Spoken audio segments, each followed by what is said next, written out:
शासकीय कर्मचाऱ्यांप्रमाणे एसटी कर्मचाऱ्यांना पगार द्या असं प्रताप सरनाईक यांनी म्हटलं। दर महिन्याच्या 7 तारखेला एसटी कर्मचाऱ्यांचा पगार व्हावा।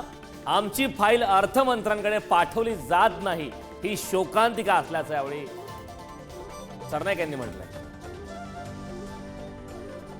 928 कोटी रुपयाची मागणी आम्ही अर्थ खात्याकडे केलेली असताना फक्त 272 कोटी जर आम्हाला मिळत असतील तर ते एसटी कामगारांचा पगार सुद्धा आम्ही योग्य प्रकारे करू शकत नाही। परंतु आजपर्यंत काही गोष्टी घडल्या होत्या, परंतु मी माझ्या अधिकाऱ्यांना स्पष्ट सूचना केल्या की एसटी कामगारांचे जे पगार आहे ते वेळेत म्हणजे 7 तारखेपूर्वी झाले पाहिजे आणि तशा प्रकारे आपण वित्त खात्याच्या सर्व संबंधित अधिकाऱ्यांशी चर्चा करून कुठल्याही परिस्थितीमध्ये आपल्या खात्यामध्ये त्यांच्या पगाराचे भविष्य निर्वाह निधीचे आणि बँकेचे जे पैसे द्यायचे ते येणं गरजेचं आहे।